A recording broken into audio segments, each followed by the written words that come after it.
the social contract theory, as enshrined under Article 17 of the Constitution of the Republic of Uganda, places a responsibility on citizens to pay their taxes. It is presumed that these taxes are then used by the state for national development, among other fundamental reasons.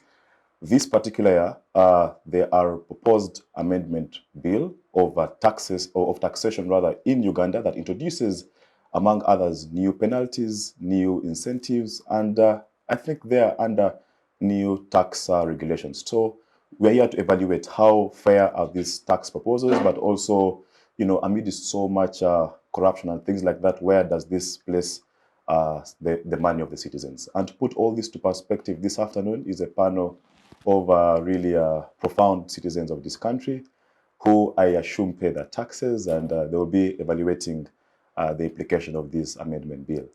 And to introduce them to you, and in no particular order, from the National Resistant Movement Secretariat is its Secretary for External Relations, and that is Director for External Relations, and that is retired Major Awish Paula.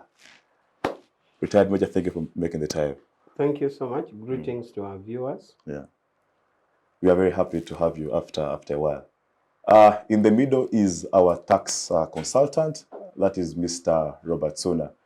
He appears here on particular occasions, more so when we are discussing issues around taxation and the economy at large. Mr. Robert, thank you for making the time.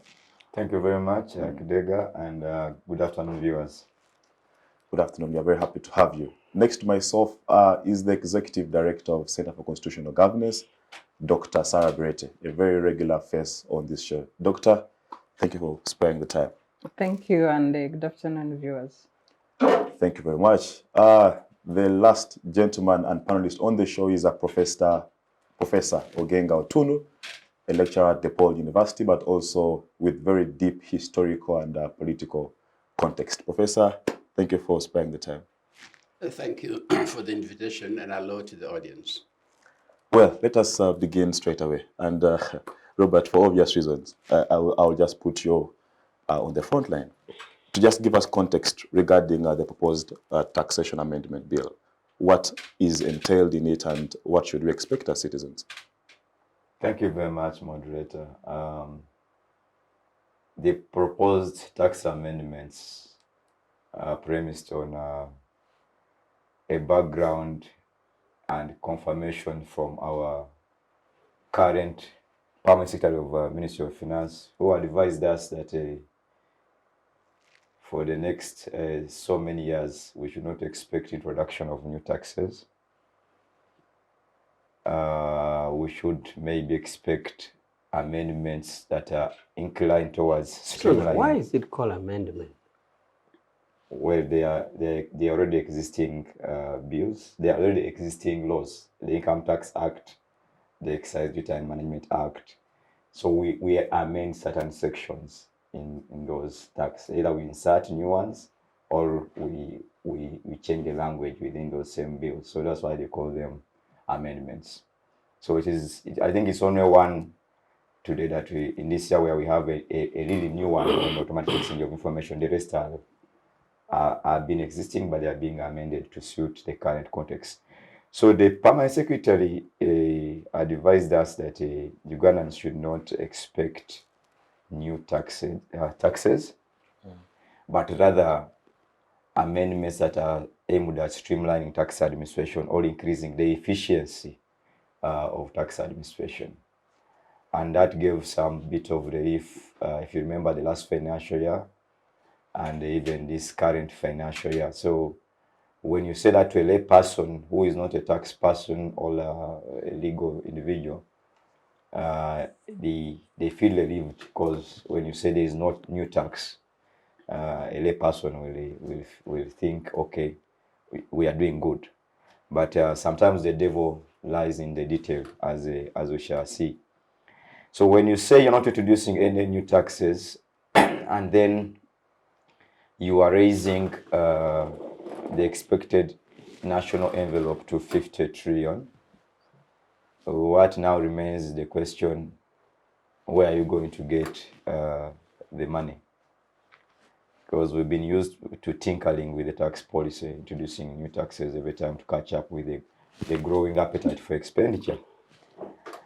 That's why when you see our budget of 50 trillion, and then we're expecting Uganda Revenue Authority to collect about 27, and you find almost 22 of the 50 is going to debt servicing. What happens that you give the burden to the revenue authority now to correct the balance if you are not going to borrow again, because we also have seen the guidelines that informed the changes and the budget for this coming financial year relate to the fact that we are going to minimize our expenditure, including trips abroad, including conferences, including cut down on supplementary budgets. Those were all commitments being expressed in the circular to the budget, which gave us hope that if you're cutting expenditure and you're not introducing new taxes, where does the balance come from? And you're not introducing any new borrowing. So that's the question, the $1 million question. But in general, looking at the proposed amendments, almost 60% of them in estimation are largely to do with house cleaning to the extent that they are streamlining the domestic tax laws. In other words, the provision has been appearing in VAT and appearing in income tax and also appearing in the tax procedure code, where in essence it should have been in one particular tax law.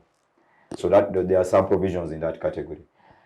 There is also, to be more detailed, there is also an intention to overhaul the capital gains tax regime. Capital gains is part of the income tax, but now there is a whole proposal to substitute capital gains tax with withholding tax. In other words, we are going to see a complete overhaul of what we call, or elimination of what we call capital gains tax. Our rate of capital gains tax has been at 30%, and it has been the highest in the East African community. And it's being applied to physical assets and intangible assets, including royalties and sale of shares and dividends. It's been the highest. Kenya is about 15%, Rwanda is also lower, and also Tanzania. Uganda is at 30%. So when someone hears that's going to be substituted with withholding tax at a rate of 5%, they may hurry to celebrate because it's a lower tax rate. The challenge has come that while they are lowering tax rate from 30 to 5% in terms of reduction, they're expanding the definition of assets. The lawyers, when you change the language and broaden the spectrum of the scope, no matter how you reduce the rate, then you're covering more people. So now they are defining an asset to be anything of economic value. The definition of asset originally was narrower, but at 30%. Now, when you say anything of economic value, it does not only complicate tax administration, but it also complicates a collection of the taxes. For instance, if I sell my used laptop, it's of economic value. If I sell a house that I've been staying in, which if I'm not in a business of selling houses, is now going to be subject to withholding tax. And the person withholding is actually the buyer. Now, in administration, it is easier for the seller to account for the tax than the buyer to do what? To account.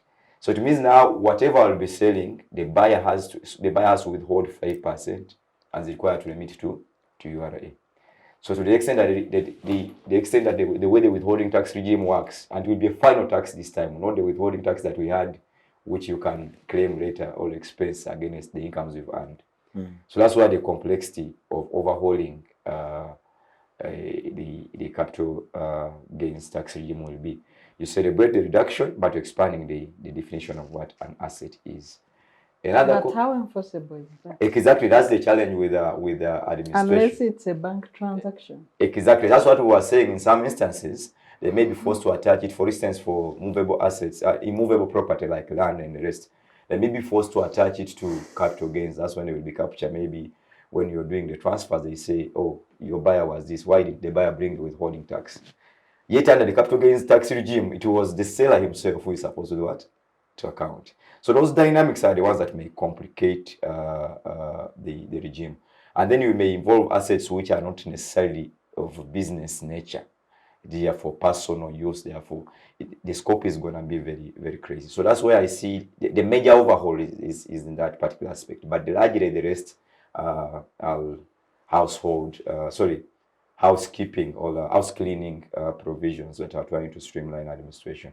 I'm yet to confirm the applicability and practicality of implementing a withholding tax regime to replace the capital gains tax. Maybe another complication that you will allow me to explain at this point again there is to do with the capital gain. The way capital gains was working is that if I buy a business asset at 1 million Uganda shilling and I sell it at 2 million. So when I calculate the difference between 2 million and 1 million, the 1 million is the profit. So I would put the 30% on the profit and pay. Now withholding tax does not have that mandate. Withholding tax is on gross. Before I pay you the total amount of money, I first withhold what? 5% that they are suggesting. So it means then that even when you make a loss on a business asset, you will have to pay tax. I don't know if you're getting me. So if a business asset, for instance, was bought at 1 million and you sell it at 400,000, if it happens that you have made a loss, in the original capital gains tax, that would be a deductible expense because it's a loss. In the modern withholding tax, before I pay you the 400,000, I will withhold 5% and pay to the URA. So it means whether loss or profit, I will still do what? Withhold. So you may celebrate the reduction in the rate, but there are complexities around administration and also complexities of handling loss vis-a-vis profit in terms of the income tax regime. So for me, that's the way I can give the context of the regimes. There are quite a number of others under the tax procedures codes, which are largely, to me, house cleaning, trying to maybe increase some penalties, maybe shift the burdens from one player to another, which are not major in my case. They are not as bad as they are not so material like the overhaul of the capital gains tax. Wow, thank you. Very much context right there. Professor, when you look at these proposed amendments, what's your own perception? Well, I think the good thing it is a proposal, but also knowing very well the way our parliament works, it is almost a done deal. Because a good number of our parliamentarians don't pay attention to some of those things. I think perhaps to an ordinary person, if I understood the technical explanation well, is that what the government is trying to do essentially is to collect more taxes. So it is broadening the base. And because our system is largely regressive, that means the burden is going to accumulate more on those who are at the margin of society. Okay, that is the way I look at it. That at the end of the day, we are spreading it, but we are spreading it more burden onto the weakest in our society. So there is no justice in this type of taxation. We're increasing inequality. We're increasing burden on women, especially, who actually right now are shoulder the burden of taxation, are providing services that keep us going. That is the way I look at it. It ruptures any claim we have of a social contract, because the contract here is essentially imposed on the community. Where is the discipline? Where is the voice that comes from ordinary citizens on taxation, on expenditure? It's not there. Okay, so that's the way I look at it at this point. It doesn't address some of the structural problems, which one, we want to spend more than what we actually were able to generate.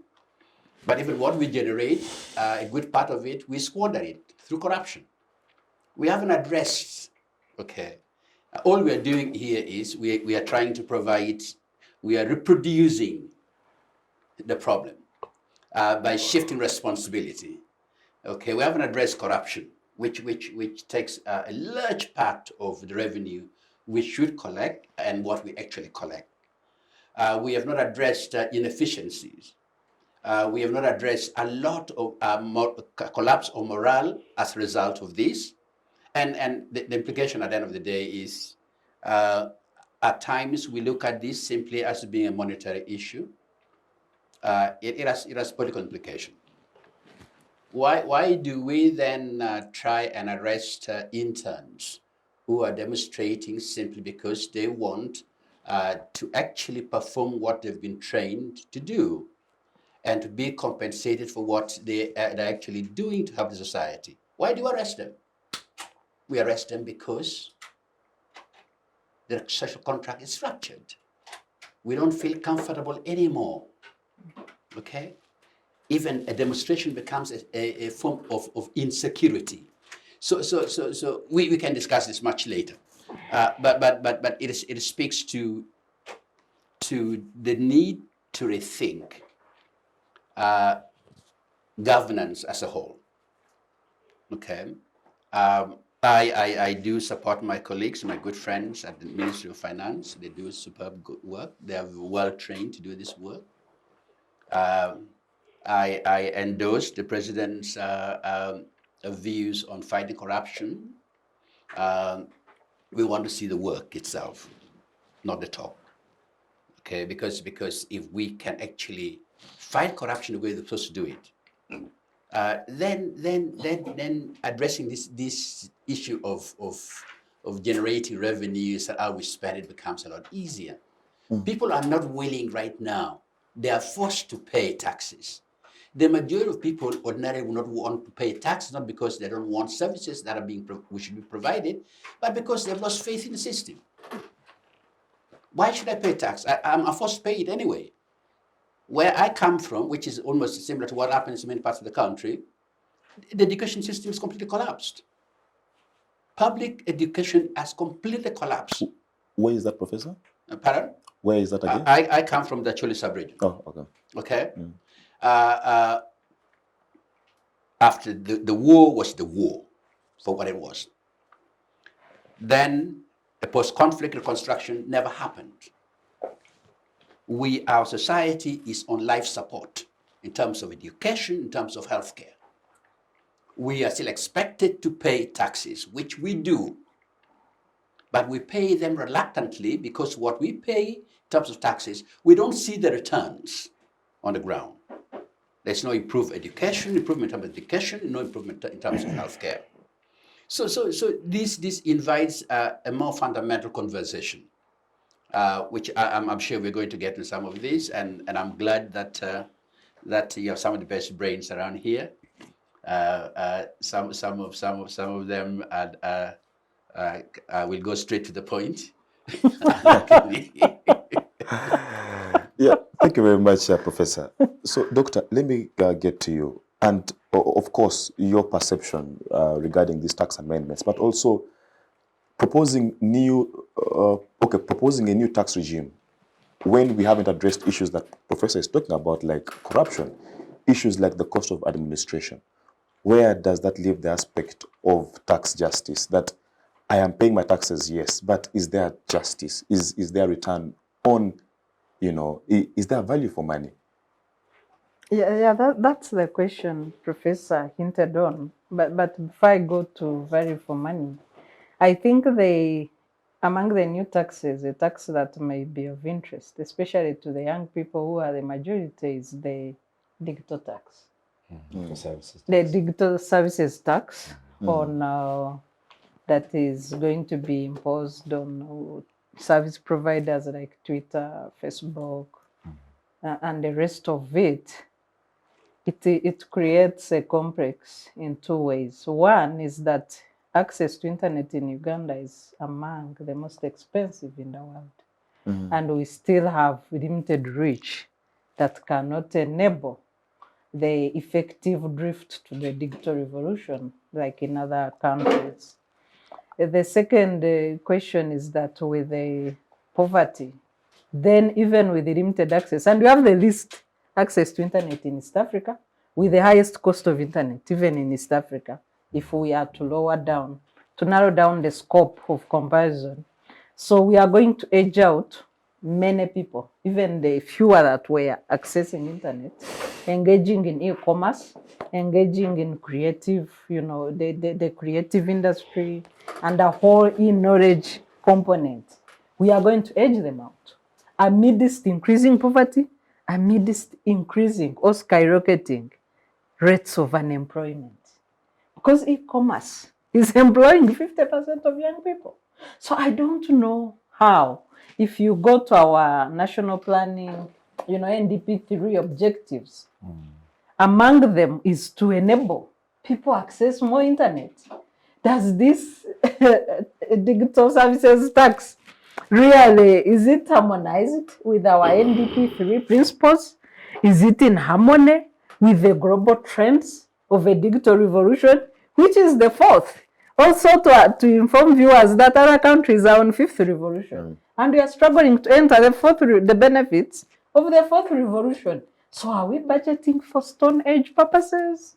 What kind of world are we in? And I hope the tax expert will help shed light on that. The second issue I want to underscore in this new tax regime is a threefold. One is a cost of public administration, which is bloated. You have more than a stadium-sized cabinet that is now unfortunately engaged in petty theft. You have more than a necessary parliament. We have a parliament the size of India, which is now having the largest population in the world. We are just 42 million with the, enclave economy, and you have such a parliament that we cannot afford. You have creation or amplifying every sub-county into a district status through our elaborate patronage process. I'm told we have proposed 22 cities in the new financial year. When we hear that, we are in the red when it comes to public debt. So when you look at the mind of the governors in this country, you want to get it and turn it upside down, because I think it's tilted to the level that is really we cannot rectify. Because what is the purpose? And what is the point? You budget for things you cannot afford. You create structures you cannot afford. Other than corruption. Now we haven't even reached corruption, because this is political corruption. A parliament size of India. No country in Africa has a parliament as big as ours. And I wouldn't be surprised if the tilted leadership creates new constituencies. Because for them, their target is, how do I gain more support in terms of minute units supporting me, or that I can manipulate to retain majority. The same mindset is what drives the creation of cities. Creation of cities is supposed to be automatic with the level of income attained. Then you qualify to be a city. What is your GDP as a district? What tax do you generate? What infrastructure do you have? We have districts that don't even qualify to be called villages. You reach a district and you're like, Now, when you're on the road to Mbale, you pass those so small districts because in a space of 1 hour, you can pass like 7 districts. Then you're like, but why is this one a district? You can't even remember the names. What is the purpose?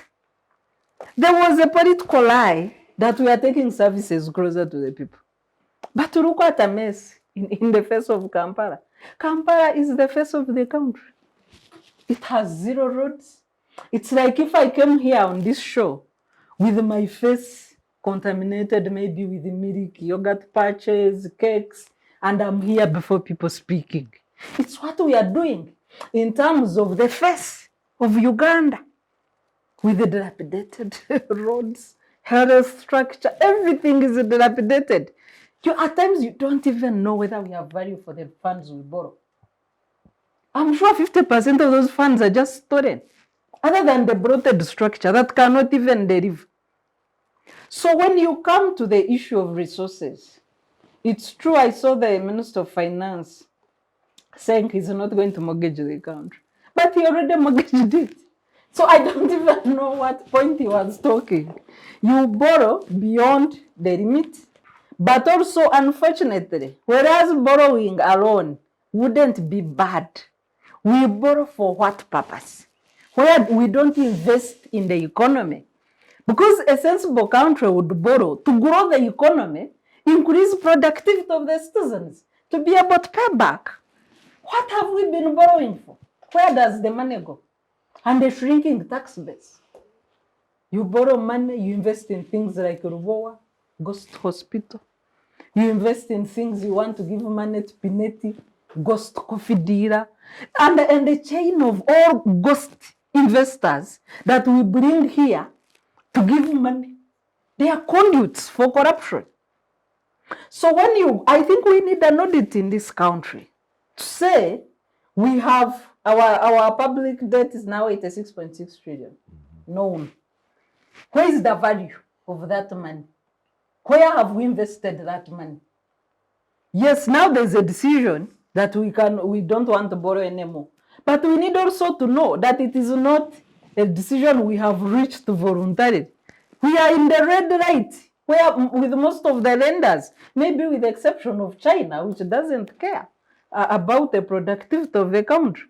We are in the red light. So it's not a voluntary decision that we don't want to borrow anymore. We are in red.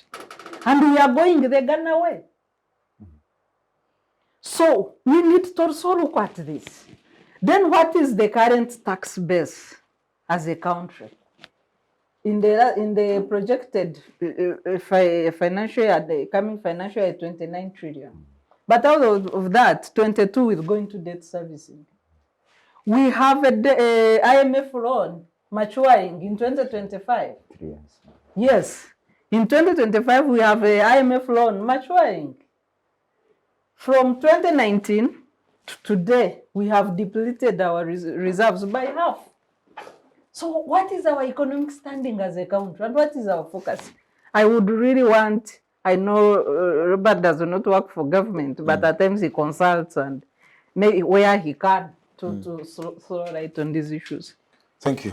I'll bring you back slightly later on. But let me first hear from the gentleman who sits in the house where the tax is decided on and how it is really used. So, retired Major, the social contract, citizens perhaps are religiously paying their taxes. Are you meeting your end of the bargain? Yes, we're doing. We're doing it. I think we're on the right track. Which track? The right one. The right one, not the wrong one. Now, first of all, I like to say that tax payment is not something everybody does willingly. Even in the days of Jesus, when Jesus sat with the tax collectors and he said he was a son of God, people really cursed him. How can this son of God sit with tax collectors? Way back. So it's something for the collective good but people really don't do it that way. Way back from the days of Jesus. So you would always have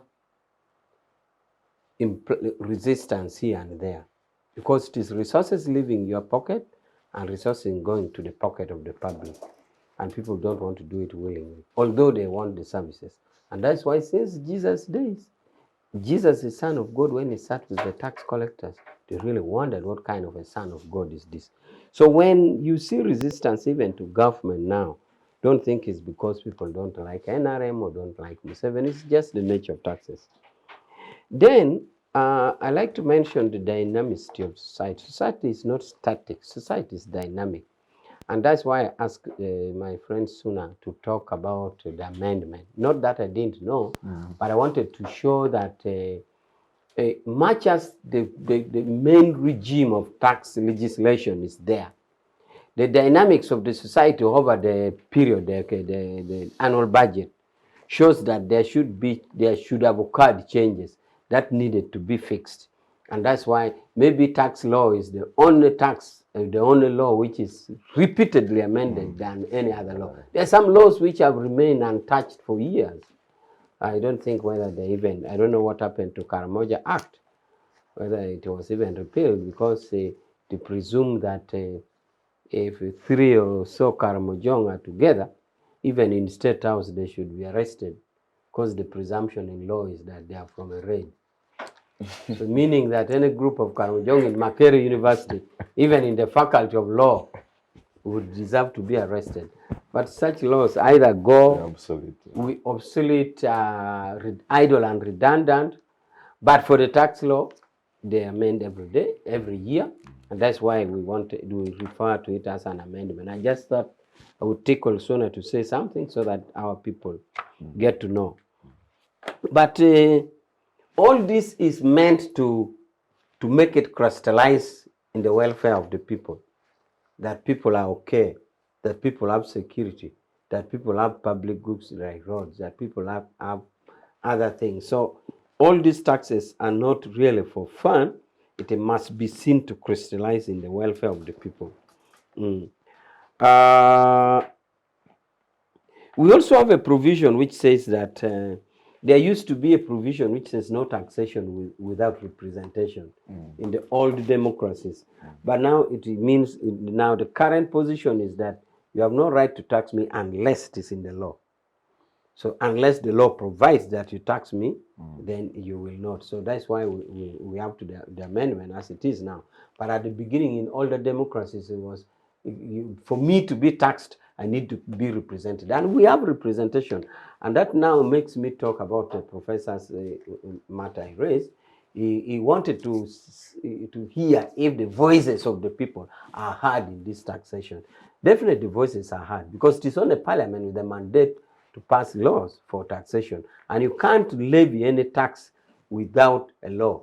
For example, I don't know whether it is factually correct. The entire expressway for a long time was not collecting that revenue. And I'm told it was because there was no law. But even then, even if I don't have the facts, even if something is ordinarily taxable, if you don't have a law to support it, you wouldn't. And therefore, the voices of the people are heard in this way, because it is only parliament where we have the National Assembly. Otherwise, 45 million Ugandans will not sit in a constitutional square or Kololo airstrip. The 45 million Ugandans who are supposed to sit in Kololo airstrip are actually sitting in parliament in the name of the representatives of the people.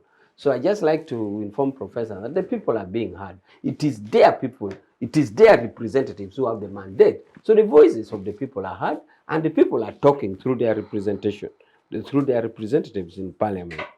Again, it is worth mentioning that taxes are actually, the one that we are talking about are the one that is that explicit. Most taxes are implied. Even as we sit here, in a way, we're paying taxes. We're using the internet. We are drinking water. For those who have bought for us water, that water is paid, the tax. I go to a petrol station, I buy fuel, I pay tax. Okay, I buy soda, I pay tax. So many taxes are actually paid silently, without necessarily raising. Now, the transactional taxes which are paid with the mind of transaction is what is raising issues. But generally, our taxes are flowing quietly, and there's no issue to that. About where the monies go, you see, it is easier to quantify and assess something when something goes wrong. But when it is right, you can't assess it. And that's why we can't even assess where money goes. For example, if you got a poor electrician and wired this house, okay, get a good electrician and wires this house the way we are, and it's okay, there's no problem. You don't know the value of that electrician. But if you got a bad one and this house caught fire, is when you start valuing, oh, this house was this much, we lost value to this extent. Now, because the tax money is being used properly, and you have a stable kind of society now, you don't quantify, you don't even address your mind as to where the money has gone. But the money is why we are here. We are here in harmony, in that Sarah can say her views, Suna can say his views, Professor can say his views, and can say my views. We shall walk out, take coffee if there is, or tea, and we go back home. That is the source of the money. You will only notice if there was anarchy, if there was trouble, just the way I gave the example of the house. Yes? Retired Major, just a follow-up question is that the Auditor General released a report, I think it was in 2021, that indicated that Uganda loses around 2 trillion every financial year to corruption. 10. 10?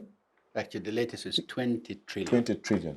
So how do you explain this? Where is taxpayers' money going? If a government report, a government entity is saying that taxpayers' money is being lost to corruption.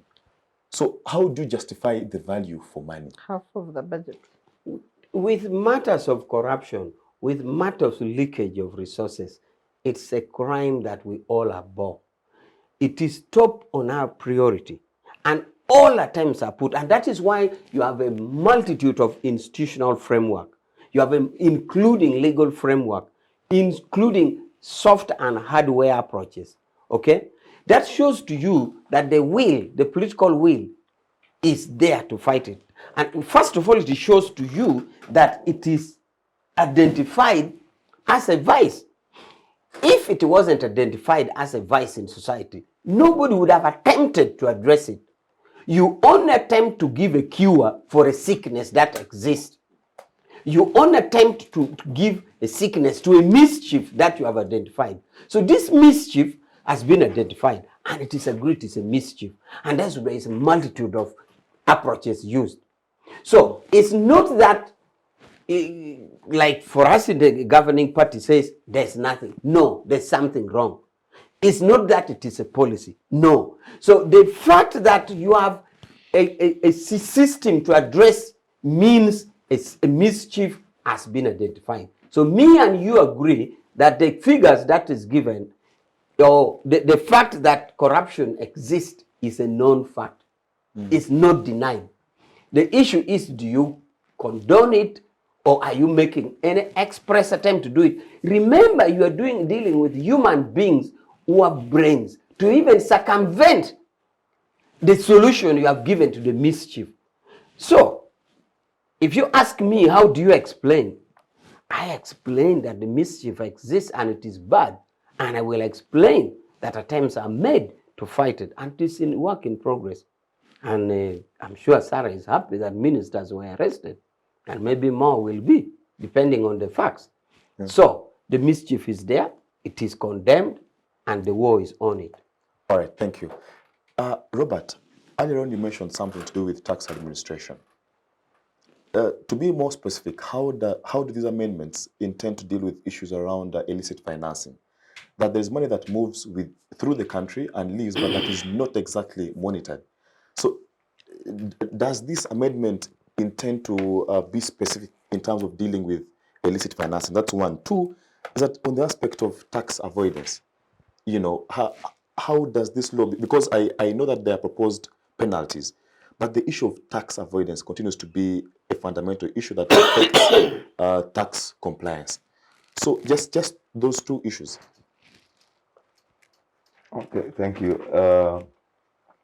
When you discuss illicit financial flows, it goes beyond taxation. It entails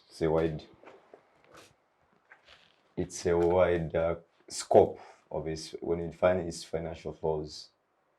Some are even some are disguised as list, so you may even have the financial intelligence authority involved. You may need police on board. You may need the judicial on board to prosecute those guys. It's a whole of government arrangement, and I think there is a whole network of organizations and government entities that are working towards managing this. For instance, if you ask the URA how much money goes through the economy, they may not be aware of it, but Bank of Uganda as a central bank and the Financial Intelligence Authority may be aware, the Criminal Investigations Department of the police may be aware, and the rest.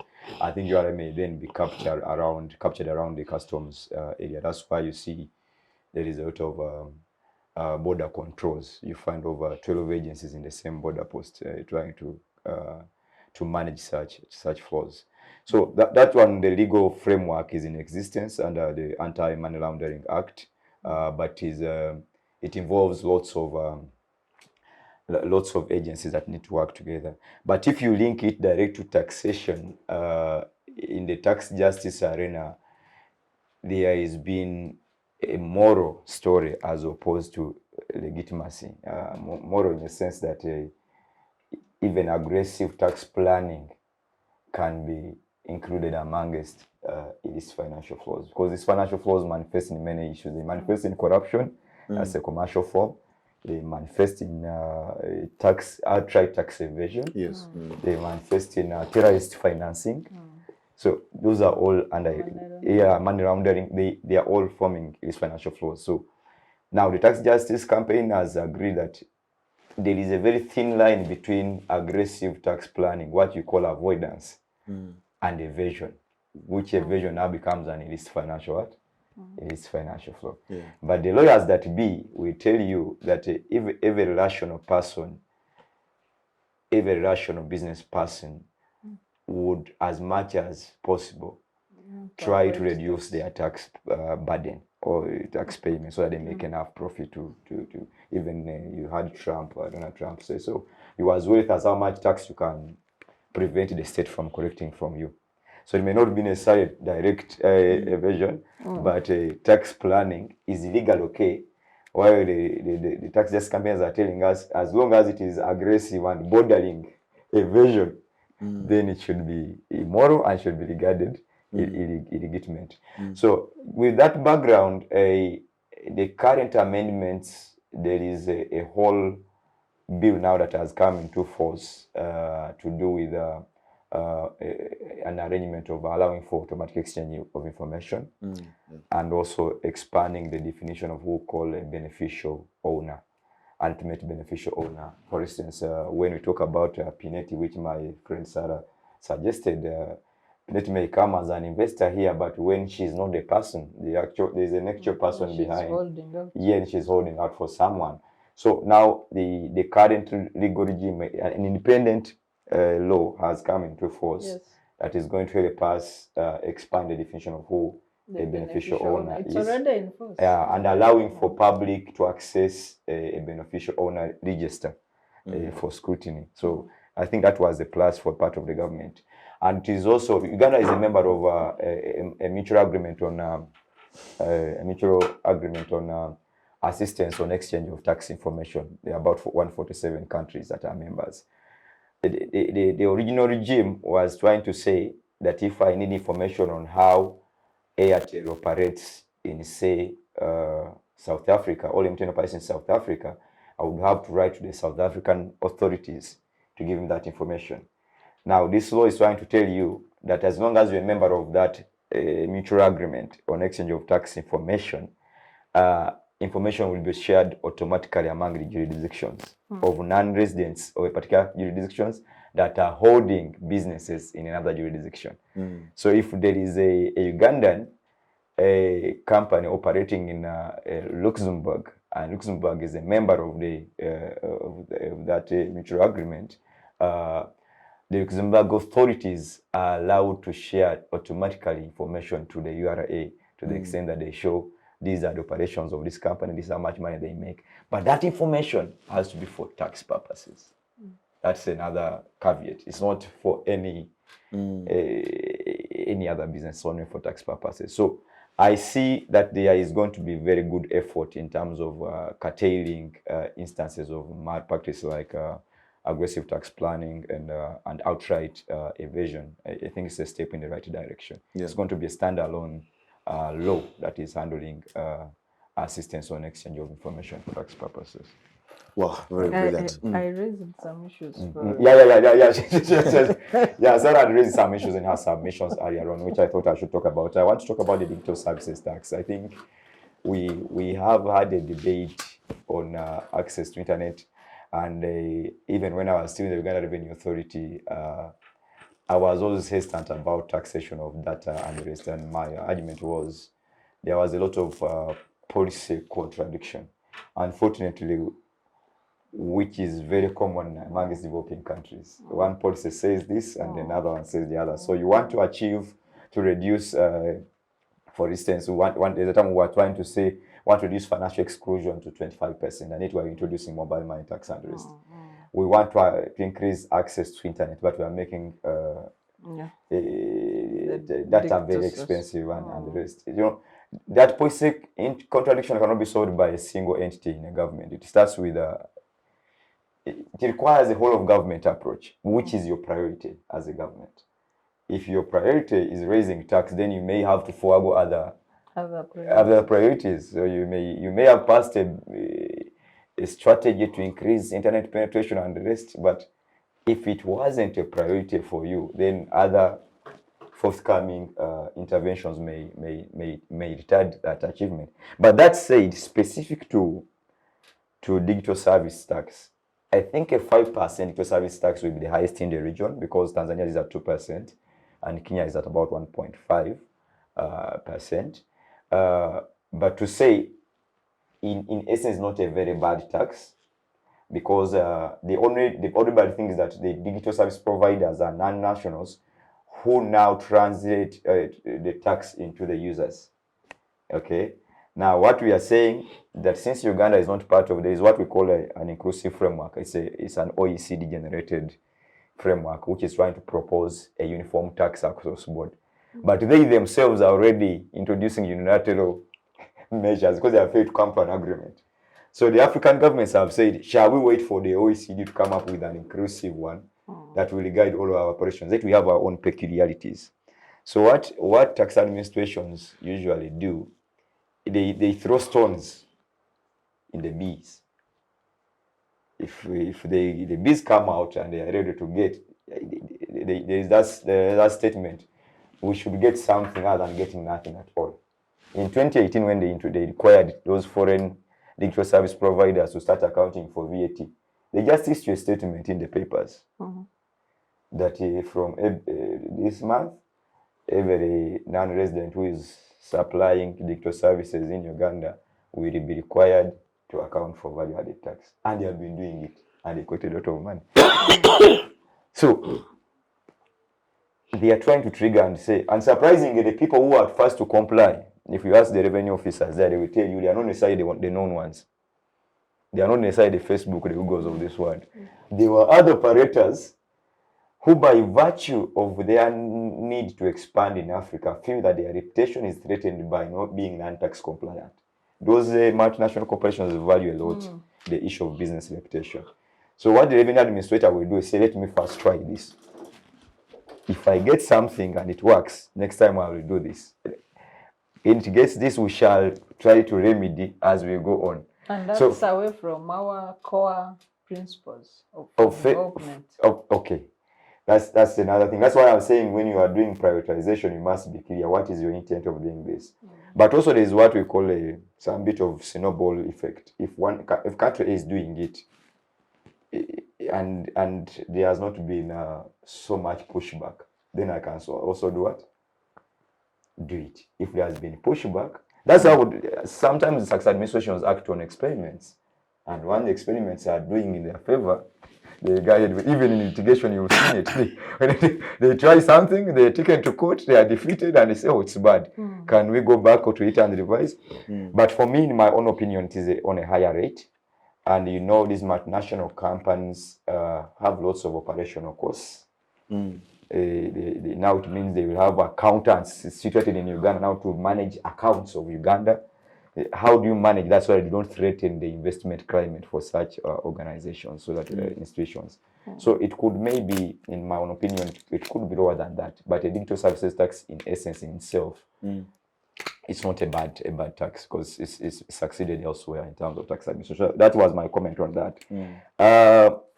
I thought I should also comment on date. We've discussed date on this forum so many times, and the same issues remain on date. I think we discussed issues of metrics, how they measure date, who is rating us to tell us that we are moderate, we are low. That's the IMF. We have discussed issues of comparing the non-comparables, Japanese debt to GDP ratio versus Uganda. We have discussed, but we have always said, how is debt utilized? That has remained a question. If debt is utilized to engage in production that is not encouraging investment or export to increase your foreign exchange reserves, then it will not be as good. Two, we borrow in foreign currency and we pay back in foreign currency. The money value, if there are any depreciation of currency, we're going to pay a much higher value. Yet our counterparts, the other side, can even afford to print money to pay their debt. I will give you an example of Japan, which is among the highest in terms of debt to GDP ratio. They borrow a euro bond at about, they print a euro bond at about 0.5%, and they lend it to you at 5%. So when you're paying back, it's like just a single euro bond for 10 years, you've cleared all their debt. So those are some of the aspects. What are you borrowing for? And what is also your revenue effort? Because as long as you have the capacity to pay, you will not find the debt as a problem. If the productive capacity of nationals, the consumption capacity of the nationals is good enough to generate revenue to pay the debt, the appetite for debt would not be a problem. Then another issue we discussed here was to do with government competing with the private sector to borrow in the same market. The lender will be interested in lending when it comes to domestic borrowing. No same commercial bank would prefer to lend to an individual if they can lend to government, because there is. So those are the dynamics that we need to address. So I thought I would comment that one on in terms of the debt. Maybe something else that we need to highlight. She hinted about penalty and ROA and the rest. This is the issue of who benefits from some of our investment incentives and regimes, and Sarah, you know, our Article 77 of the Constitution? No, Public Finance Management Act of 2015 stipulates, it requires that the minister must account to Parliament on a quarterly basis, a report showing these guys who is the beneficiary, how much did you pay for them, or have you forgiven them, because it mandates the minister, the tax procedures called the minister to waive tax. But you must report to Parliament. Who is the beneficiary? How much did you forego in revenue? What are the benefits? Now, to the extent that that report is provided on a quarterly basis with that detail, is what we need to do what? To investigate and made available to the public for scrutiny.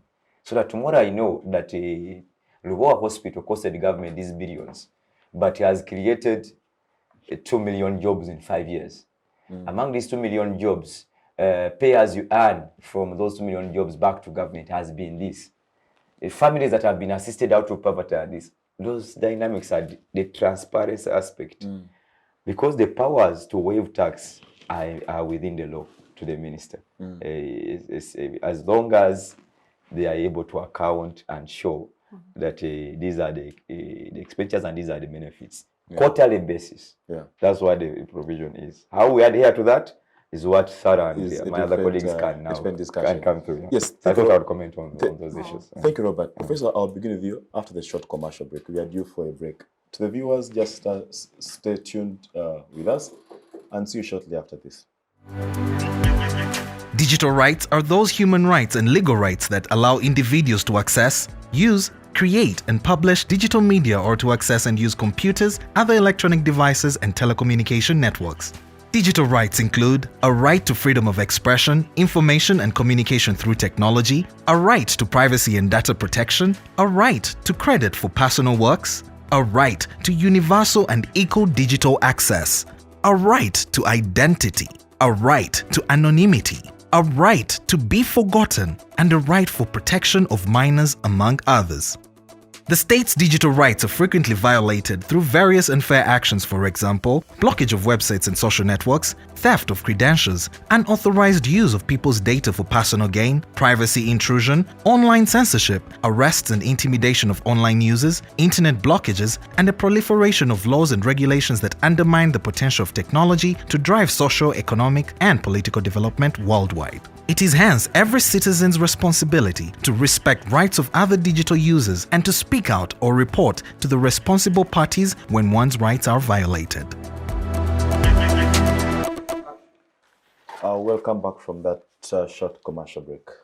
Professor, just paint for us a picture around the mischief or the regime around tax incentives and tax waivers. What factors, in your own view, should be considered as you move towards, giving tax incentives or even giving waivers? Should it be more of an inward-looking approach, or rather the outward-looking approach that encourages foreign investment, at the expense of the domestic players? So I don't know the regime around tax waivers and incentives.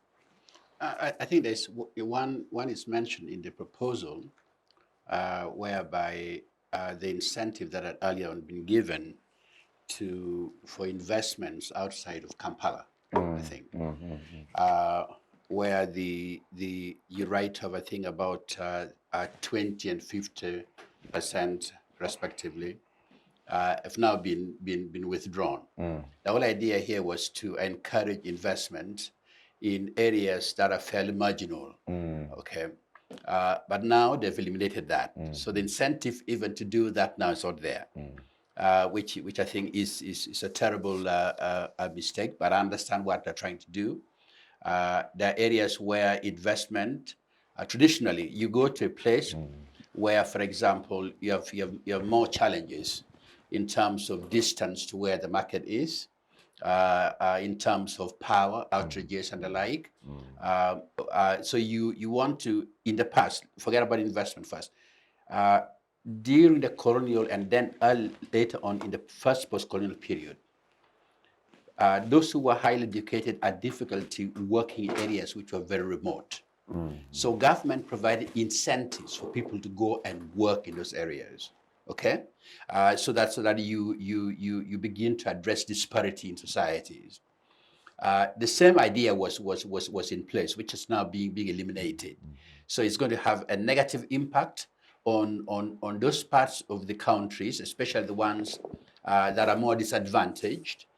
Some of them are referred to as affirmative regions, sub-regions in the country. Where I come from, for example, in the Acholi sub-region, which is actually one of the poorest now in the country, it will be more disadvantaged by this particular proposal. Now, of course, the incentives are important. One, for example, if wanted to make investment competitive, you have it in other parts of the country, in parts of the world, where incentives are provided to encourage investors to invest in areas which will then spur up economic activities, and it is an investment.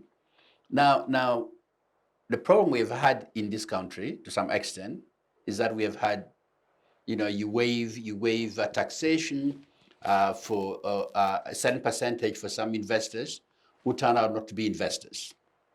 Okay, we had some, for example, in my area in the Acholi sub-region, where the waivers was given to them Even the districts provided free land to them. And then once they made money, it disappeared completely, and nothing was plowed back in the economy. For the waiver to take place, I think requires a new way of thinking, okay, in terms of governance, because I don't think. I mean, the president talks about, is constantly bringing in investors. I don't think anybody pays a lot of attention to who these investors are, their capability. There's no due diligence that is done. There's no accountability at all. What they make, they don't plow back in the community. And so for me, actually, we are now doing some work with the socio-economic transformation in the Acholi sub-region. We are trying to negotiate with the Ministry of Trade and Finance to provide some waiver for some of these major private sectors who are going to invest heavily in those areas. Okay, we are negotiating that. I don't know how it will work out. I think the track record is not very good in the country. That's my general sense. There's some 2-3 examples that Dr. Sarah just mentioned. Don't speak very well. I think they should be done, but done in an orderly way. I think if the government could at least avoid making it fairly political, and allow the technical team in the Ministry of Planning, for example, National Planning Authority, for example, to handle that with accountability, I think that will work. Okay, that's my general sense. Okay, thank you very much. I don't. Can I say one or two things about? Yeah, sure. The one where we all support the government when it comes to revenue collection. We do. What we want is that when revenue is collected, there's accountability. When revenue is collected, we see the value. Okay. So we are on the same page. I think it is important for this government to recognize that the way revenue is collected, the way revenue is misappropriated and squandered, has completely depleted the goodwill on the part of ordinary people. Yeah. I think we have to be clear on that. Right. Okay. That when people don't go on the street, for example, to demonstrate, in part they don't do it because if they try to do it, what will happen to them? Okay. But you also don't want to wait for people to get on the street. And this also speaks to the question of representation. My brother spoke about what became the United States of America when the colonies rose up against the Brits. No taxation without representation. And he reminded me that we are being represented in Parliament. I don't know the quality of representation when it comes to this issue. I don't know how much they can actually push to change things. Okay, do they have the power to do that? Even when they hear from ordinary people that are overburdened, okay, can they do that? I think the government doesn't have to wait for this type of voices to come from Parliament. Okay, people are overburdened. If you want to increase taxes on them, make sure that you invest in a way that makes it profitable for them.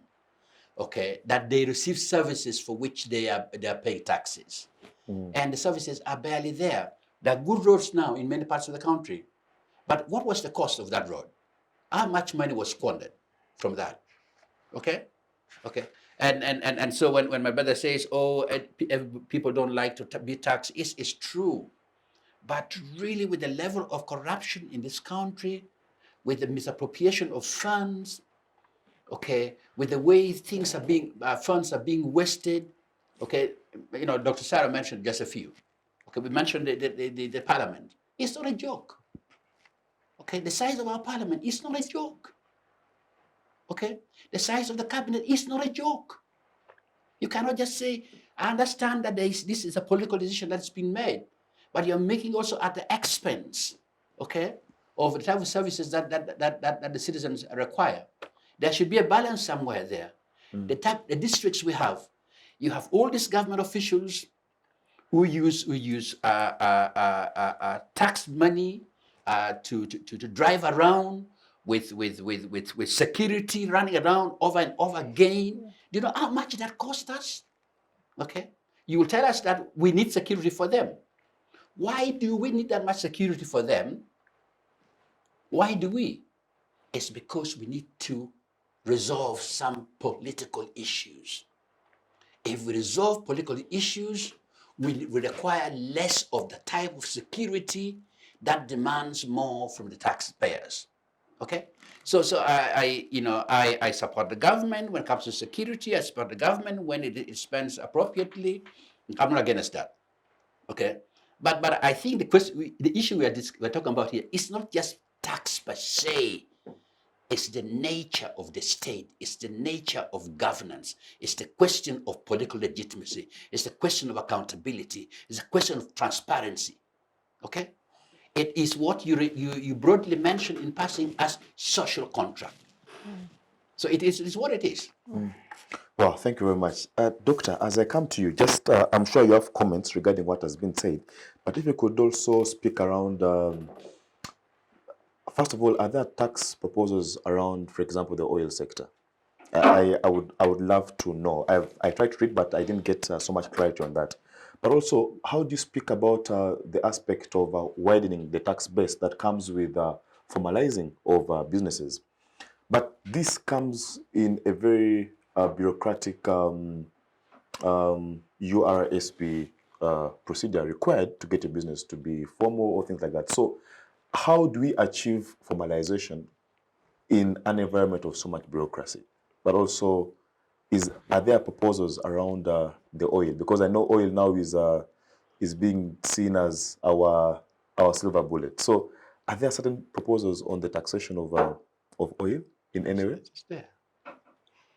The taxes are there, and the general taxes apply. Trading shares. But I know the capital gains tax is Capital unaffected. gains tax. That Now overhaul. that they've overhauled it because they were paying more with the 30%. The heritage, tax Hey, now it is crisis, holding. it was that they wanted to be forgiven of the withholding tax, so they pay tax. And of course, when the products get on the market, then they will pay tax even in the international, oil market. But away from that, I wanted to add my voice to what Professor said on perceptions about tax. And it's Wichi who came out with it. Indeed, for a citizen who doesn't have a road, like in Kampala, we no longer drive on left or right. We drive on what is left of the road. What is left on the road? That's a nice one. Yeah, so why do you pay tax? People go to hospitals. We've been having an online exhibition of how dilapidated our hospitals are. And just as a highlight, Daily Monitor published a story of a lady who is doing manual labor for pay costs for- of giving birth, and giving birth in a government hospital. The level of thuggery. The level of thuggery. They uncounted for, the COVID funds. 2 audits have been done. The abuse of COVID funds, both donated by Ugandans and borrowed funds. No accountability up to today. When you go into all that, and then, at times I sit down, I say, okay, President Museveni wants to stay in power. But what stops him from doing the right things? You will have power, fine. Every Ugandan knows, including the children. But why don't you do the right things? Then why do you abuse that power and abuse it and you don't want to give it up? The bloated administration. I don't need to re-emphasize really.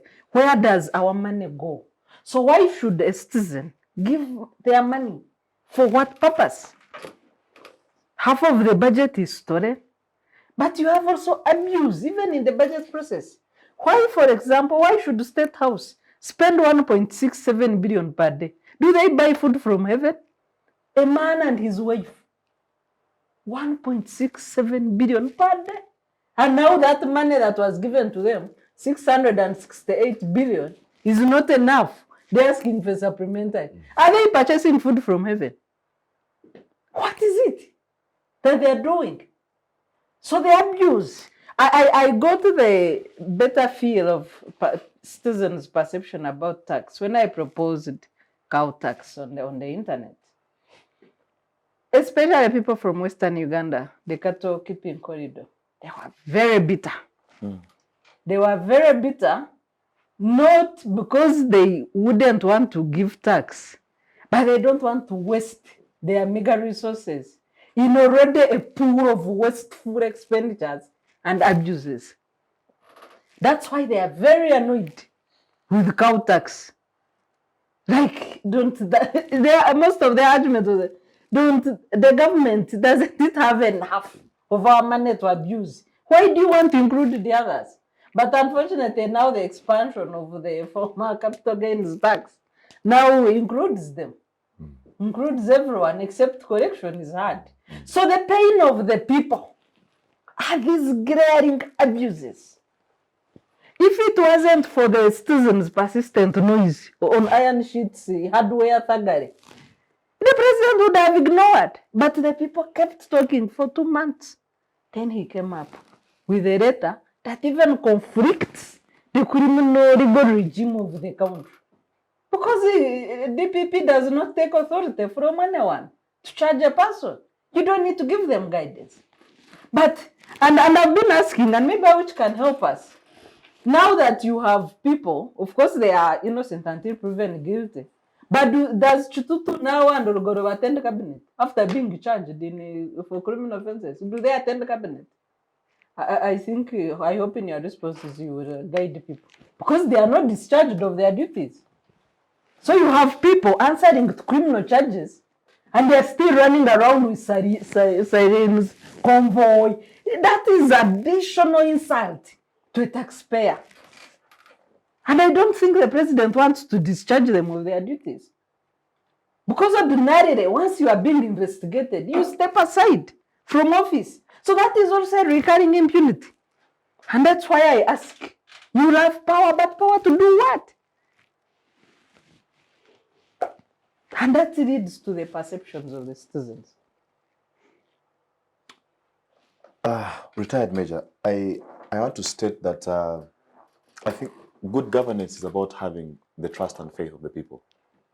And that trust and faith then leads to citizens being able to trust you with their taxes and their money. I think that at times citizens restrain from paying taxes because they don't see or they've lost faith in how their money shall be used. I don't know. How do you intend as a government in power to reinstill the trust in citizens, to believe once again that I will pay my taxes and I won't have to drive on a road like that which is in industrial area? I won't drive on a road. There is that road opposite the police headquarters in Naguru. As you slope down to, I think, Naguru China Hospital. Oh my God, that road. So I don't know. How do you plan to reinstill confidence in citizens to believe that my taxes, yes, shall be paid and they shall be used for the appropriate purposes? Okay, I get your question. I've written it and I'm going to answer it squarely, but permit me to comment on what my colleagues had said before. Maybe I start with Sarah's, what you would call like where the ministers interdicted. Because I think it is under public service law Standing or orders. regulations there too, either the substantive law or the instruments made there too, to the effect that once a civil servant is charged, that is automatic interdiction. Yeah. Until the matter is resolved. And always supervisors or administrators take due diligence to charge their officers because you know the implication that Mary is my secretary. She has done this. I will make a case against her, report a criminal matter, and hand over to police and DPP, and Mary will be charged. So such a supervisor always takes due diligence because he knows the criminal repercussion. That is automatic interdiction.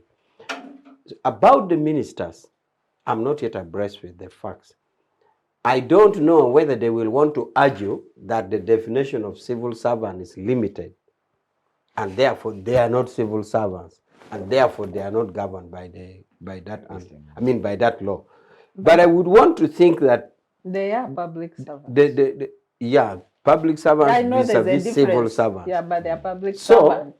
So they they're might also want to argue public like that, but service. I think over time there could develop a jurisprudence that even for moral purposes, Sure. how then would you want, you're a minister, you really believe that your PS, who is a civil servant, charged, is interdicted, and for you, the minister, you are charged and you walk.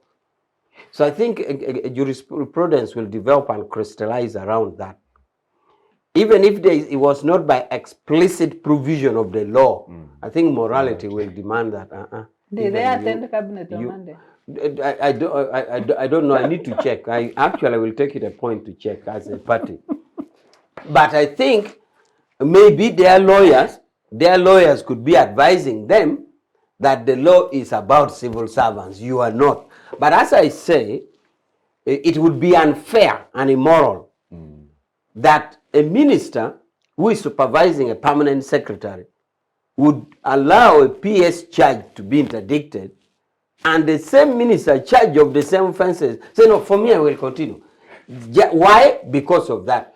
So, but for these particular facts, I haven't confirmed. I will have to confirm. But whatever it is, laws are made to address a scenario that has arisen. Maybe this had not arisen, and we may have to think about it. A brief question, Mr. Moderator, on that. Afande, what does this say of your boss, morally or otherwise, that he can chair a cabinet for 2 months with 24 of his cabinet members having engaged in petty theft from the poor, and even when they are charged in court, he still regards them and my answer to you, what it ministers? says about my boss is that the answer is simple. He's a very careful worker who will look at things very carefully to follow it to the dot. So he doesn't want to be rushing in a mob justice way. So the answer to your question is that my boss is a very careful person who will look at a scenario. Sometimes he even understands some of us, and he knows the problem, and he will talk to you and let you go.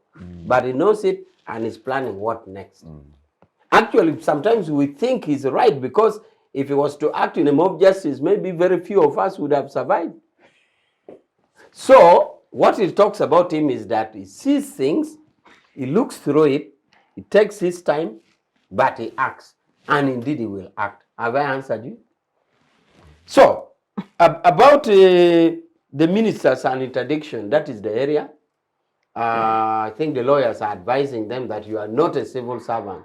And therefore, even if you are taken to the same dock for the same count, the same offense with your PS being a civil servant will be interdicted. For you, the minister will walk away. But as I said, jurisprudence will keep developing.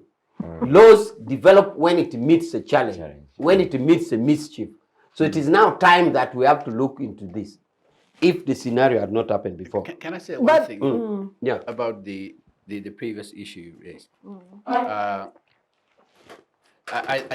think it is way more complicated. I totally agree with you that the president is in a dilemma. Some of his cabinet ministers have been very badly exposed. He needs to take action. He promised to take action.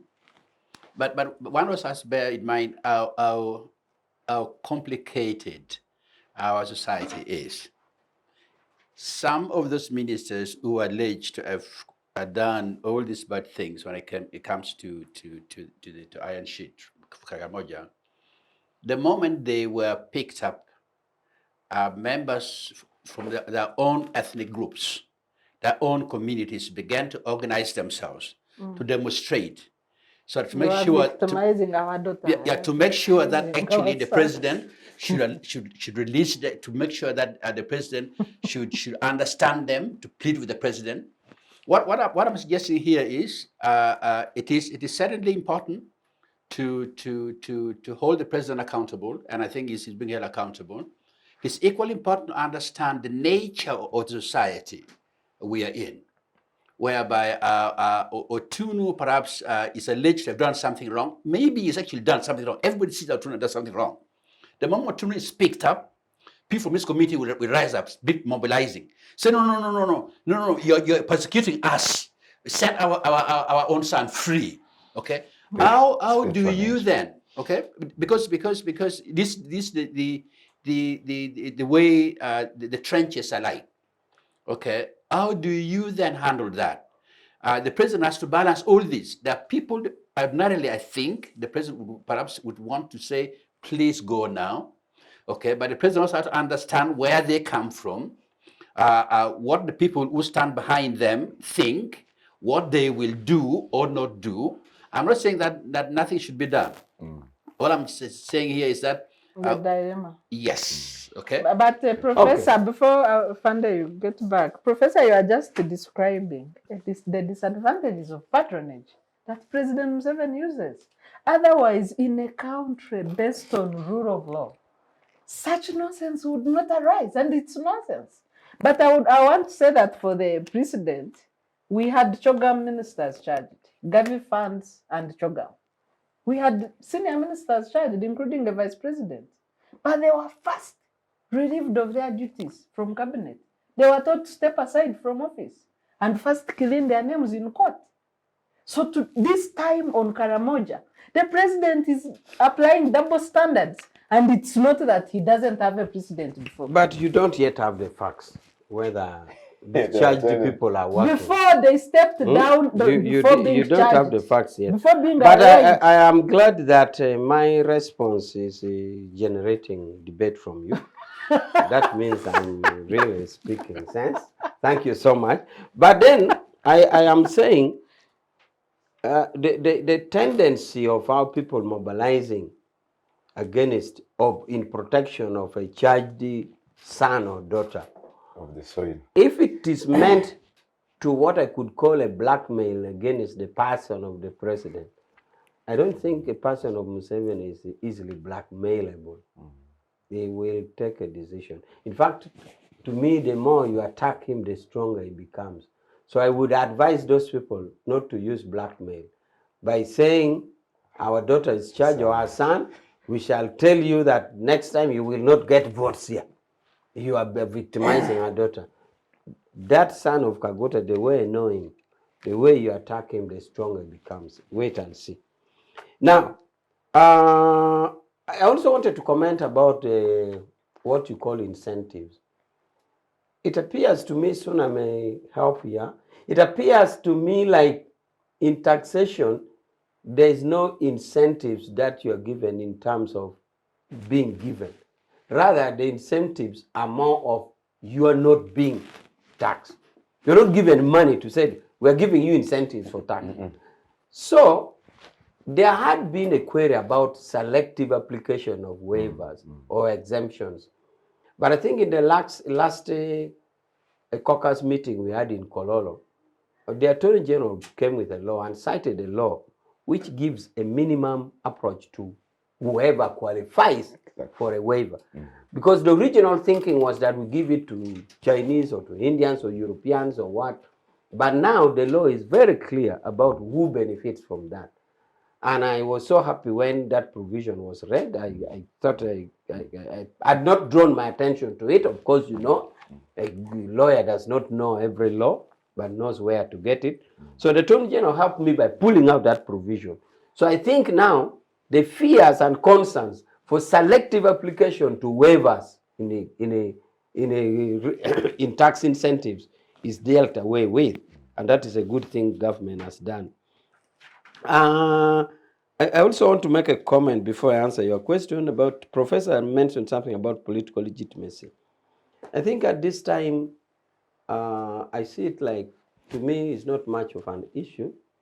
because the legitimacy is that we went for election in 2021, we voted, and the constitution provided a period in which to challenge the electoral process, both for the presidency and for the local elected other leaders. Therefore, we can confidently say that the government's place is legitimate and people know it. The only thing that we have to do is to continue fighting the mischief that we all agree is a mischief, like corruption and abuse of resources. So I think the political legitimacy is not in contention. They were legitimate, and some people at one time attempted to argue that maybe we have what did they say? Did they say stateless? Oh, no, not stateless. A situation of an actual situation nearing Somali. I said, no, that's not the case. We have even the remotest part of Uganda, the border, you find LC1 working.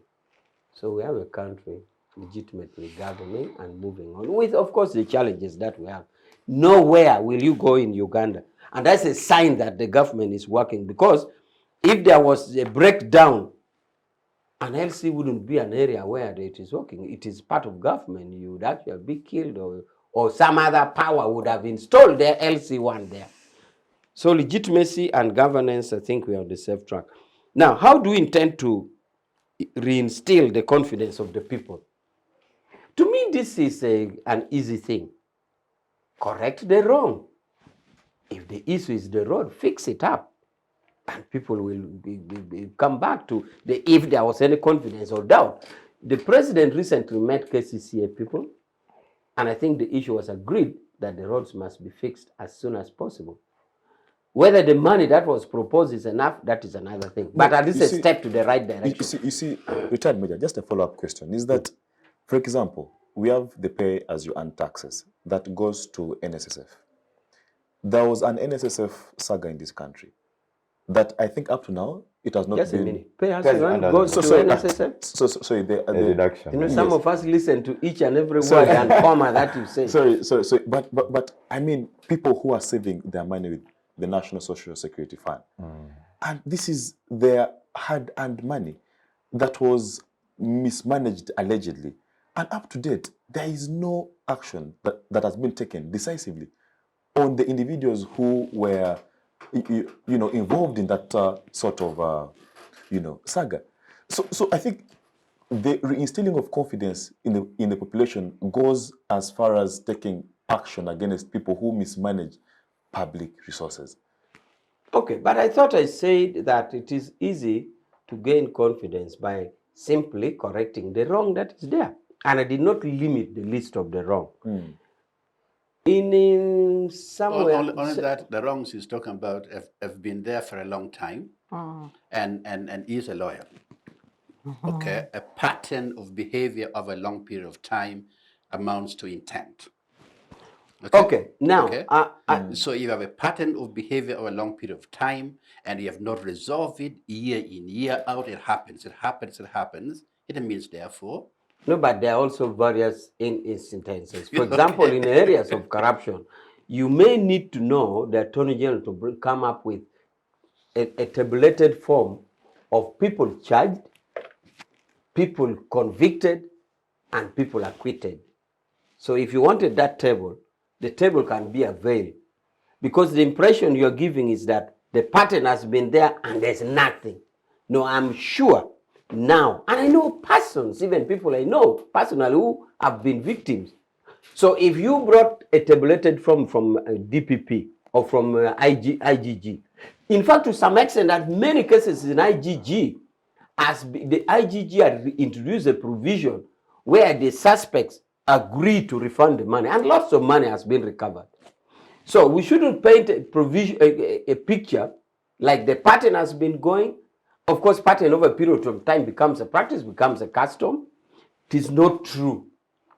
I repeat, and I don't know why this doesn't occur to me, that we can have a tabulated form, even without naming the suspects or the accused, a tabulated form of a column of serial number 1. Column 2 is cases prosecuted. Column 3 is causes which conviction has been secured. Column 4 is those who have been acquitted. The list is there. I think what is contested is the selective application. No, you had said patterns going over a period. Let me first make my point and they will come in. I think what is contested largely, including by IGG, the previous ones, current, and all other people, is shielding the big fish and trying the small fish, Mukene, in corruption sagas, and it's a public knowledge. But ministers are not small fish now. Actually, what I meant, I was simply echoing what the president has been telling the country year in, year out. That my people are corrupt. Yes, my people are corrupt. I must fight that corruption. And the war is on. Hold on. And the war is on. Hold on. This is what we're doing. Okay. Year 1, my people are corrupt. We are fighting it. Year 2, my people are corrupt. We are fighting it. Even year in 3, international audience, my people are thieves. Okay, the president says that over and over again. I'm not talking about the individual. I'm talking about the act Kenya, itself. Okay, the president talks about it every other time. Yeah. I know this. Some of them don't think that I know they're corrupt, but I know they're corrupt. Okay, so what I'm talking about here is when this happens year in, year out over these many years now, can we say really? We are making so how do you unpackage we are fighting it? What does that mean? What does it mean? Well, you're a military officer.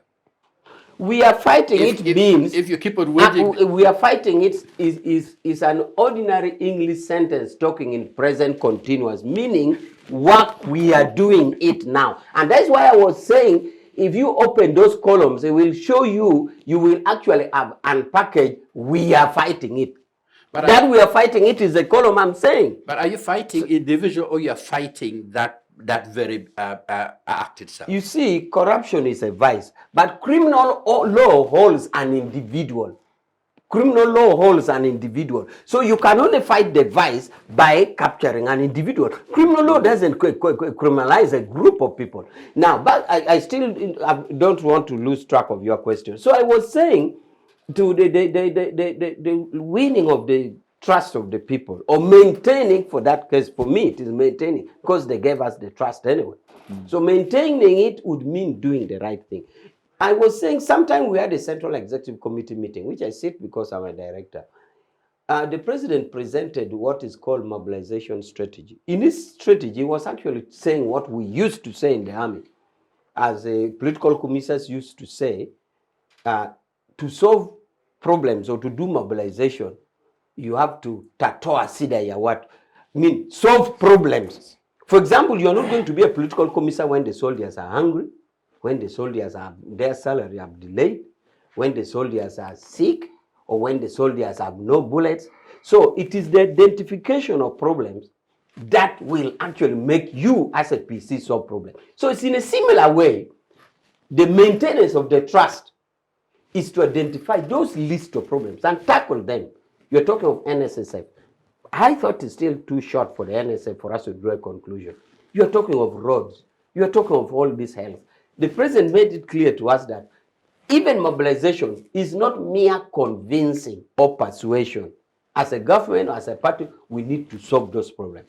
So to get the trust, to maintain the trust that you're talking about, is a continuous identification of the mischief and the continuous addressing them. And we have the trust. Okay. It's a work in progress. Mr. Robert. Yes. Even where there's no progress. Mr. Robert, I don't know. First of all, Where there's no change.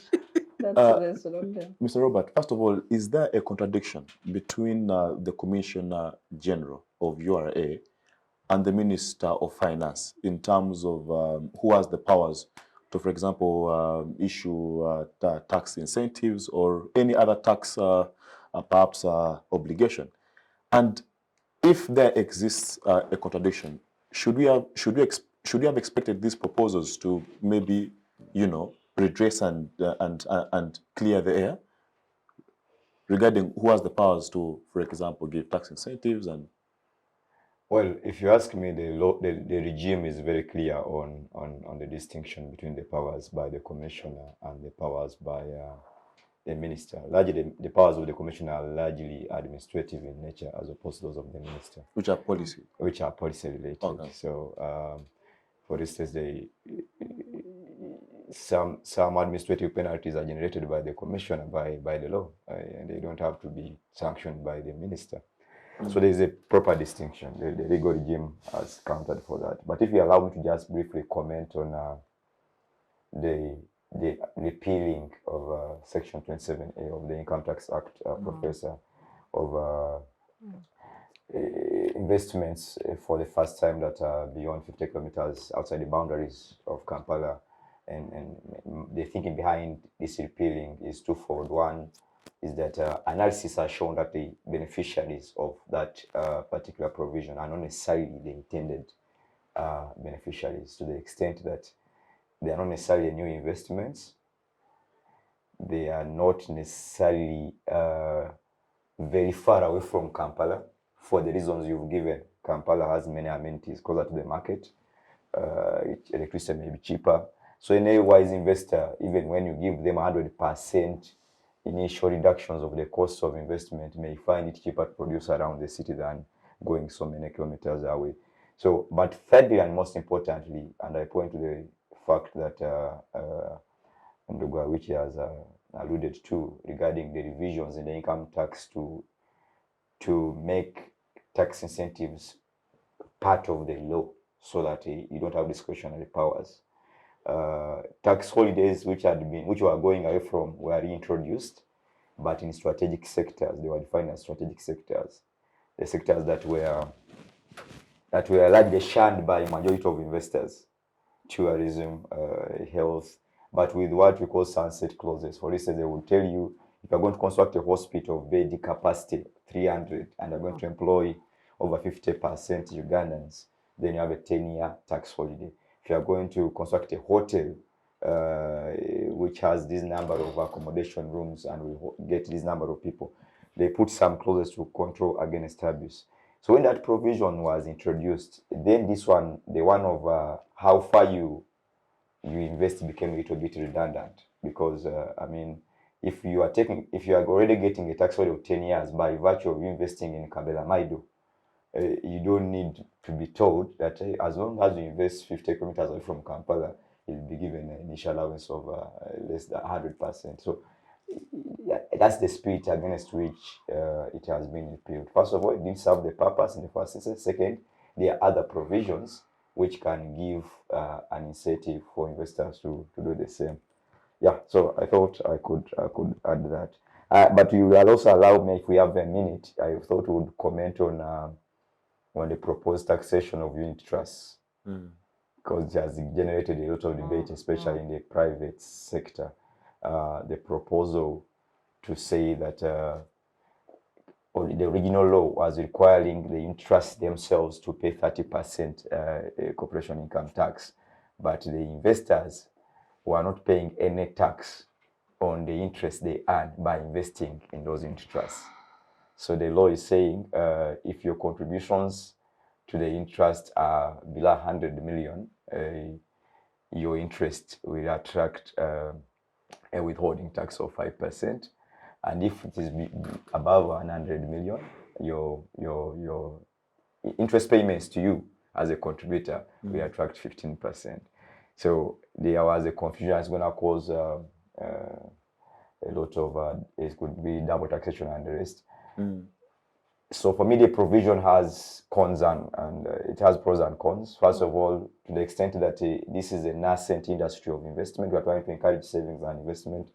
So by introducing a tax, you're trying to create fear among the potential investors. We only have about 50%, 50,000 individuals and taxable people who are investing in these interests. We would wish to grow them further, so that, but majority of them were being attracted by the absence of taxation of their interest, and now it has been what? So expect some bit of deterrence in terms of interest to invest in those ones. But in terms of the industry playing, it's most creating some bit of equity, because if we're having withholding tax for the savers from other institutions like fixed interest in bonds and banks, savers in circles in companies and the rest, it is getting some bit of equity. So it is a double-edged sword. But I know the government will have expanded. It goes again to prioritizing. Do you want first generate a massive number of savers and tax them later? Someone was asking me about the timing. Was it the right time? And for a tax administrator, there is no time that is right. Like I said earlier on, you throw the stone into the beast. If it brings you something, then you know it's going to generate something. So I thought I would comment on that one. Wow, very interesting. Our time is fast spent, but I'll give us just 2 minutes each. And as you give us your parting shots, perhaps you could comment around where do these proposed amendments leave domestic resource mobilization? So, Doctor, I'll begin with you as I move towards a retired major. Maybe two things. One is that I believe that a country should live within their means. And if you are to borrow for productivity, not consumption. We are borrowing money to pay salaries. From December, even as people went for Christmas, we failed to pay salaries to a number of people working in different government agencies and departments. That was a real shame. I know that people have been pointing at Kenya for coming out openly to say salaries will delay. But we have gone months without paying salaries to some people. And when ours is quiet, we think our neighbor who is honest is better off than us. So my call is that let's live within our means. Leadership does not need to be a burden to the people in terms of costs. Let's remove that burden from the neck, from the yoke of the taxpayer. The second issue is a fair share of the tax on condition that there will be value, because people do not want to pay tax because of what they see on a daily basis. In the conduct of government and several government officials abusing the taxpayers' money. So my call is that let's pay our fair share of the tax, and that means that issues like the proposed tax on cattle and everybody's pay your tax, because salary earners are paying, and almost all other proposed taxes are targeting a narrow size of the population that are in formal employment. Also, we need to take into consideration that the recent Bank of Uganda study on employment indicated that only 1% of Ugandans earn 1 million and above. And we have 1,500 billionaires. Yes. And 42.5% earn 150,000 a month. Given the cost of living, you have almost half of the people in formal employment that cannot even pay rent or buy food. Because what does 150,000 do? So these are issues that should concern the leadership and not the luxury they live in at the cost of even mortgaging our country. Yes. You're back to me, okay. Robert. I thought I'd finished. So for me, I think when you're talking about domestic revenue mobilization, I always point to the fact, being a former tax administrator, look at the practical aspects of the implementation of the proposal itself. It's very important. It's one thing making the policy, it's the other how it will be implemented. There is a lot of pressure on the officers to hit targets, and you translate that pressure to the taxpayer in terms of collection. So whenever designing a policy, look at the practical aspects on how easy it is to implement. If a policy is going to generate litigation against government and cause more revenue in litigation, it is rather first shelved, and you think about how easy is it to implement it. The last one is the issue Sarah has emphasized also, the difference between deepening the base and widening it. You may think you're trying to create a policy to increase the tax base and widen, when actually you're deepening. In other words, you're increasing the burden on On the a few few people. people that are still around. So Yeah. we should understand those two dynamics and the differences. So a better policy would be seen to widen as opposed. Because when you widen, it means it will be little, the burden is distributed. Yeah. But when you deepen, it means you're You're increasing increasing, the inequality and unfairness of the tax system. Yeah, that's my submission. Thank you. Yes, Professor. Well, thank you. I just want to conclude by noting one thing, that the president has consistently pointed out the systematic nature of corruption in the country. I'm sure he's doing his best. I think people around him who keep on saying that things are fine, things are okay, or the people who keep on coming back, who are then employed, are the people who are employing, who are actually undermining the fight against corruption. I think it is important for every member of the society to become a whistleblower, with the hope that when you blow the whistle, someone will hear it and someone will respond appropriately to that. And so without fighting corruption in a very sustainable manner, we're just going to move in circle. Okay, we'll be trying to look for more revenue which will be squandered, will be misappropriated, which will be wasted. The voice of the citizens must be heard in terms of the country's fiscal system. Not only heard through the representatives who at times are compromised, at times don't have much voice to voice those concerns. We must be able to determine taxation and the public spending. That must be brought back to the arena of the public itself sphere.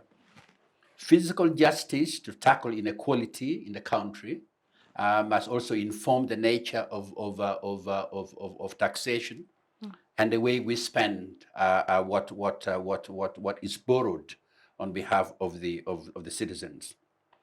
There is need to revisit, if not completely change, regressive tax policies, because it burdens the most marginal in society.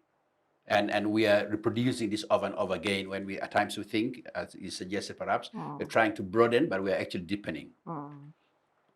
It is important to improve public financial management at both the local level and the national level. These are very important things for us to do. This must not be seen simply, at times some people think, those who say these are people who are not, perhaps very supportive of the government. I know of people who have worked in government. I know of people who come from where the source of power itself is, who say the same thing. Okay, so it is important for us at least to not to wish away some of these things. I know that Minister of Finance is doing this. This is a part of crisis management. But if you try to manage crisis over and over again, the crisis keeps on coming back, and you try to manage it, then you end up mismanaging crisis. I think what we need to do is to completely uproot this crisis, okay, and address the fundamental question about governance, the nature of the state, the question of responsibility, obligation in this country. Thank you. Yes, thank you, Professor. Yes, retired Major. Thank you so much. I like to say, in as far as the resources that are mobilized through taxation, the discipline in using it by avoiding corruption is to the effect that we deeply recognize that there's a mischief, there's a problem. Sometime in the past, we had our other cadres who were arguing that there was no corruption. It was actually the press which was overblowing it. I think we are past that situation because we have evidence, we have people charged in court, and we have issues raised by us ourselves. So I think I like to assure Professor that we are past that level of some people coming from high places and telling the president that things are okay. I think we are past that. And I can tell you the level that we were, that was of your concern, was those days when we had some cadres arguing that there was no corruption, it is the press. No. So rest assured that if there are still people that you are worried about, then not me. Two is that the resource mobilization will, of course, continue to be through revenue collection, the URA, which is the mandated body. But I think also internal resource mobilization. I don't know, in this case, I'm not so sure how far we shall go with internal borrowing without necessarily going to outside money givers. So I think there's also that option of internally mobilizing resources, not necessarily through taxation. We see how it goes. But finally, I'd like to say that notwithstanding the challenges of the human nature who are tempted to be corrupt, who are there not only in government, even in churches. We have it. They are not government officials. Churches are known to have misappropriated money. I just like to assure the people that that one will be dealt with, and other issues like the physical infrastructure will be on. So the mandate that they gave us, the mandate that they gave President Museveni in 2021, they should continue to hold that mandate, because the person of Museveni is still clear-headed, strong, and we're on the right track. I thank you. Wow.